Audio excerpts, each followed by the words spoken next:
Fas'alu ala zikri in kuntum la ta'lamun. Maka tanyalah kepada ahli ilmu jika kamu tidak tahu.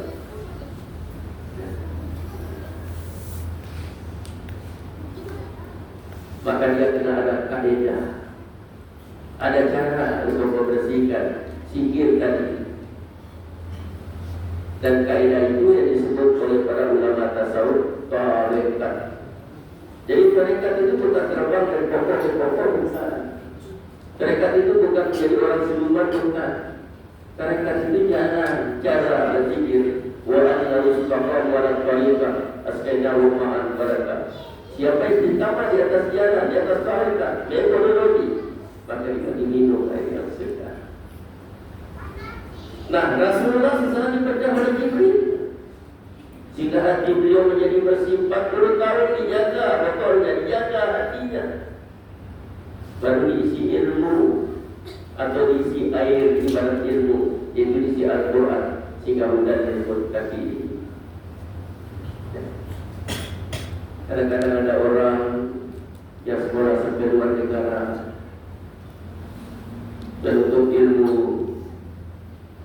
balik ke negara dibagi satu serikat karena ilmunya hebat. Tak sampai 2 tahun serikat itu mitra. Sanakah ilmu yang didapatkan? Tak salah. Sanakah airnya? Tak salah. Jadi apa yang salah? Betul. Hati. Karena hatinya kotor, penuh dengan dosa-dosa orang besar, bintik-bintik hitam di dalamnya, sehingga ainul basiranya tidak dapat menyaksikan kebenaran. Jadi baiklah tuan-tuan. Jadi ibadah kepada Rasulullah itu adalah untuk membersihkan kalbunya sebagai calon seorang pemimpin, sehingga beliau begitu nanti menjadi Nabi dan Rasul, benar-benar menjadi role model, bahkan diakui oleh dunia orang yang nomor 1. Ya. Karena bersihnya kalbu beliau, cermin hatinya bersih, yang para ahli tasawuf mengatakan sebenarnya tak perlu Rasulullah itu dibedah dadanya. Memang Rasulullah itu adalah memang kekasih Allah. Wa awalu khalaqallahu ruhi, kata Rasulullah. Wa awalu khalaqallahu nuri. Yang pertama diciptakan oleh Allah adalah nurku, ada rohku. Dan Allah juga katakan kepada Nabi Adam waktu Nabi Adam bertobat, walau anna Muhammad ma khalaqtuka, kalau bukan karena Muhammad aku tidak ciptakan kamu. Tetapi sebenarnya itu adalah proses untuk menjadi contoh bagi umatnya supaya mengikuti beliau.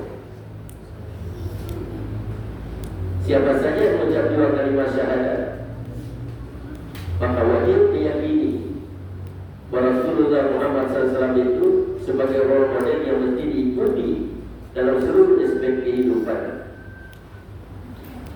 Adik-adik, kalau balik di rumah nanti, tolong tulis apa akhlak Rasulullah.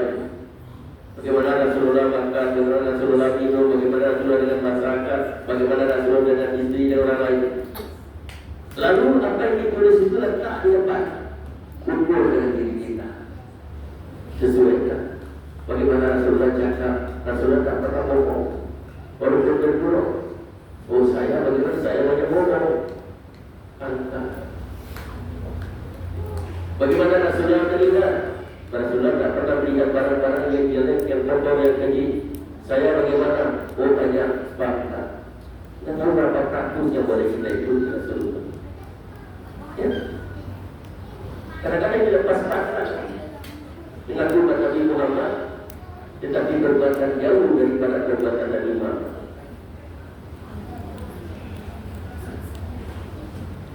Bagaimana Rasulullah dalam berdakwah? Rasulullah penuh dengan kebijaksanaan, tak pernah menghina orang lain, tak pernah mencaci maki orang lain. Tapi hari ini saya bagaimana? Oh, simpulan salah, ini sesat, itu bid'ah. Saya katanya program kita tidak pernah buat seperti itu. Nabi meluruskan yang bengkok betul dan yang salah.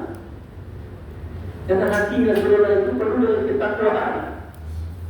Takwa itu dekat dengan Allah yang disebut oleh orang sufi sir al-qulub, rahasia yang ada dalam kalbu. Saya sebagai seorang yang fakir ilmu, bukan dari pondok, bukan dari universiti, hanya banyak belajar kepada orang-orang kampung yang saya anggap pada ilmu, mengambil ijazah pada mereka, bertanya, apa itu takwa? Rasulullah sebut takwa rahuna, takwa rahuna, takwa rahuna. Apa jawabannya?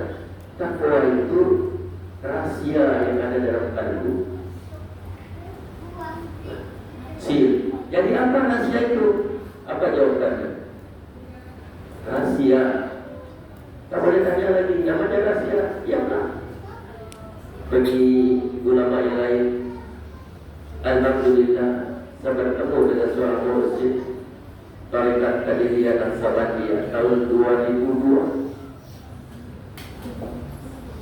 Jauh di ujung Indonesia, bagian barat, namanya Pondok Pesantren Suryalaya. Saya tanya beliau, orang panggil dia itu apa? Syekh Ahmad Sibul Rahman Najul Arifin. Apa dimaksud dengan takwa itu apa? Dikatakan Rasulullah itu yang paling bertakwa di bumi, sehingga beliau benar syirik, patana, amanah, tablik. Dasarnya keluarnya syirik, keluarnya amanah, tablik itu adalah dari hati yang bersih tadi, yang dibersihkan. Maka lahirlah ketakwaan. Jadi apa takwa itu apa? Ulama kata rahasia yang ada dalam kalbu. Apa jawab beliau? Kamu jangan sekali-kali merasa pandai, tetapi tidak pandai merasa. Saya belum paham. Kamu mengikuti Rasulullah, ya sepatutnya mengikuti semampu saya, karena saya mengaku sebagai umatnya. Baik. Di dalam hati kamu itu ada rasa. Sekarang saya tidak tahu sejauh mana kamu beriman kepada Allah. Saya kata, saya wujud dan diwujudkan oleh Allah yang laisa kabisnis sayur dan wasabil basir, yang tidak ada sesuatu yang serupa dengan dia, tapi dia maha mendengar dan maha melihat. Baik. Apa maksudnya maha mendengar dan maha melihat? Maha mendengar bermakna tidak ada satu suara, tidak ada bunyi yang tidak didengar oleh Allah. Beliau bertanya lagi, dengan apa Allah mendengar? Saya jawab, dengan sifat mendengarnya. Okey. Jangan sekali-kali kamu mengatakan bahawa Allah itu mendengar dengan telinga, kamu boleh jadi kafir, jadi syirik, karena Allah tak punya telinga. Sudah yakin? Yakin bahawa Allah maha mendengar. Bagaimana bisa kamu menceritakan keburukan saudara, menceritakan keburukan orang-orang yang kamu benci, jiran dan tetangga? Apakah di saat itu kamu ada merasa dalam kalbu bahwa Allah dengar ucapanmu? Tidak, kamu belum bertakwa. Kamu beriman Allah maha melihat, tidak ada satu benda yang tidak dilihat oleh Allah sekecil manapun.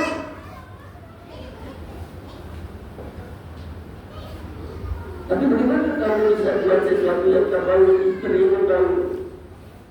Seorang anak berbuat sesuatu, melihat sesuatu, berbuat sesuatu yang tak mahu ibunya tahu. Pegawai di pejabat yang tak mahu atasannya tahu. Buat sesuatu yang tak mahu jiran dan tetangganya tahu. Adakah di saat itu kamu merasa bahwa Allah sedang melihat kamu? Tidak. Allah telah berfirman, Innahu yalimu billati sudur, Allah telah berkata dalam kata kamu. Tapi kesalahannya sekarang penyakit masmumah dalam dadamu, asal kekisokau di atas kamu wujud ibadah. Adakah kamu merasa bahwa Allah sedang menatap? Kalau sedang Allah mengatakan, Inna Allah Ta'ala liyansuhu ila suwaikum wa basarukum, Inna ma yansuhu ila qulubikum. Sungguhnya Allah bukan tidak memandang muka tubuh kamu, tapi kepada hati kamu. Tidak. Kamu munafik. Mana kesadannya? Kenapa saya tidak merasa Allah? Jawabannya kena dada kamu kotor. Cermin hatimu penuh dengan berkabung saudara sejulur kata Nabi di titik kita. Maka itulah Rasulullah dibedah dadanya dibersihkan itu semua. Sehingga air basirannya mata hatinya melihat. Lalu dia tunjukkan jendela di tempat kami duduk di madrasah. Coba beliau lihat cermin itu. Apa yang mesti saya lihat abang? Matahari besok akan keluar dari sana. Tapi bila cermin itu ditutup dengan lansir atau kotor, saya tanya kamu, masukkan cahaya matahari di dalamnya? Tentu tidak apa. Nah kalau tidak masuknya matahari, adakah kamu akan melihat mataharinya?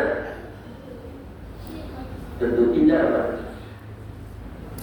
Tapi coba gila itu cermin, bersihkan itu cermin, buang kotoran yang ada di cermin, keluar matahari, cahayanya masuk. Kamu pasti melihat mataharinya dari cahaya itu. Maka itulah ibadah. Dada Rasulullah dibedah oleh Jibril, sehingga Allah mengurus samawati wal ardh.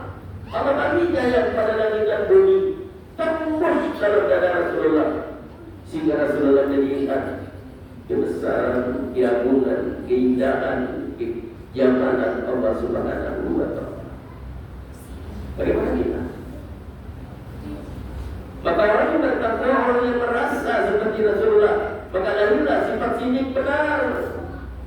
Rasulullah tak pernah berbohong, sekalipun beliau bergurau. Tapi kita yang mengaku umatnya mengikuti beliau berapa kali berbohong dalam satu hari. Kadang-kadang tak sedap cerita dengan kawan kalau tidak ada bohongnya.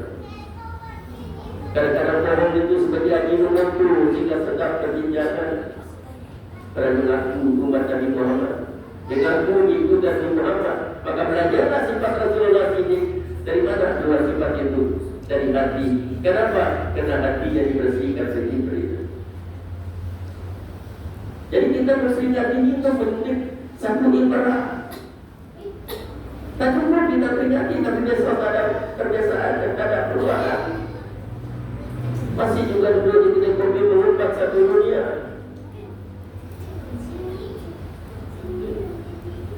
Kenapa? Karena belum merasa dilihat perbuatannya bila berbuat sesuatu, belum merasa didengar ucapannya bila bercakap sesuatu, belum merasa ditatap kalbunya bila ada lintasannya.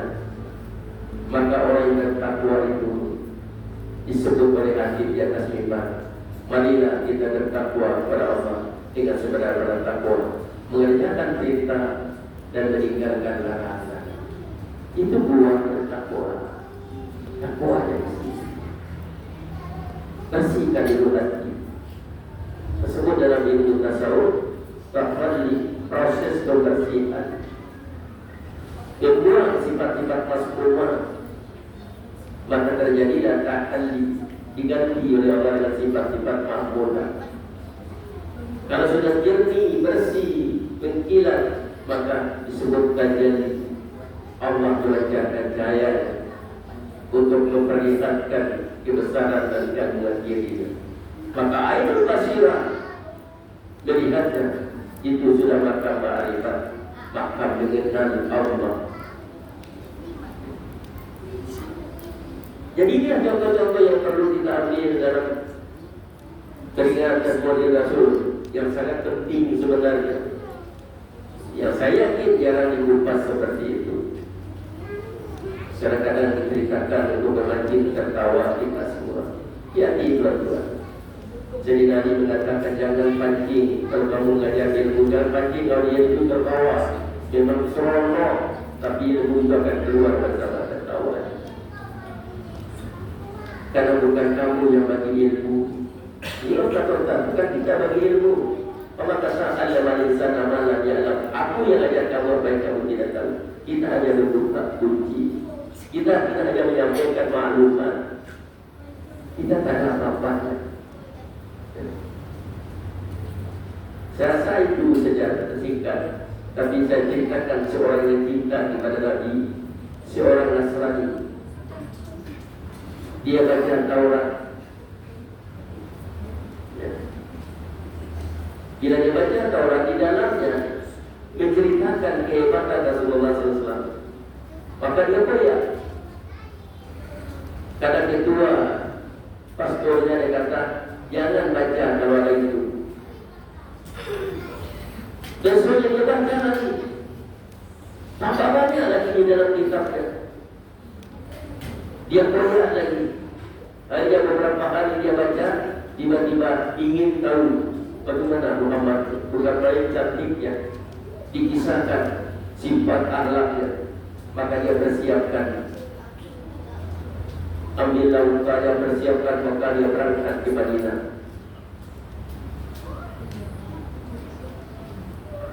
Sampai di Madinah, keluar dengan seorang, jumpa dengan seorang yang bernama Salman Al-Farisi. Ini ada dia di depan. Antum orang Madinah, saya. Apakah kamu kenal Muhammad? Salman Al-Farisi dia menangis. Bagi juga kata Salman. Datanglah jumpa Rasulullah Sallallahu Alaihi Wasallam. Di sana ada Sayyidina Ali bersama para sahabat yang lain. Dia kata, dikira Ali, Assalamualaikum ya Rasulullah. Mereka tidak jawab, tapi mereka menangis semuanya. 3 kali dia bagi salam, mereka menangis semuanya. Maka dia masuk, kenapa kamu semua menangis? Baru jawab oleh Ali, baru 3 hari Nabi Muhammad meninggalkan kita. Kami sedangkan kamu. Bawa saya di mana makamnya, maka di bawah ditunjukkan makamnya. Maka di sana menjerit mengucap 2 kalimat syahadat. Kalau benar Nabi Muhammad ini sebagai Rasul, Nabi penutup, maka panggillah saya Allah. Langsung dia mati di situ. Coba kekuatan cinta kepada Rasulullah yang bukan Islam, karena membaca akhlaknya pribadi Rasulullah Sallallahu Alaihi Wasallam.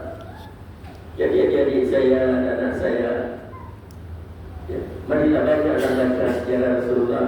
Ambillah mana yang baik, tetapi yang paling baik itu bahwa dada Rasulullah itu pernah dibagi bersihkan. Sehingga dari dada itulah keluar sifat sidik, sifat amanah, sifat tabligh, sifat makanan. Maka tanya diri kita, sudah adakah sifat itu pada diri kita? Bagaimana kalau kita bercatat? Bagaimana kalau kita dibagi amanah, sudah amanahkah kita? Bagaimana kalau ada ilmu sedikit, sudahkah kita sampaikan kepada yang lain, sekurang-kurangnya istri dan anak kita? Supaya kita dapat ikuti sedikit dari sifat Rasulullah SAW. Maka kepada anak-anak saya yang sedang belajar agama, antum nanti menjadi ustaz, jangan menjadi mufti. Ya. Hari ini banyak ustaz menjadi mufti. Mufti itu berfatwa menentukan hukum, tapi ustaz itu guru yang meluruskan, yang membetulkan yang salah. Tapi hari ini banyak ustaz langsung berfatwa, ini haram, ini bid'ah, ini sesat, ini neraka. Itu namanya berfatwa. Dan kita luruskan yang betul. Jangan salahkan cara lain. Saya punya tarekat, ada perlembagaan. Pertama jangan benci ulama sesama.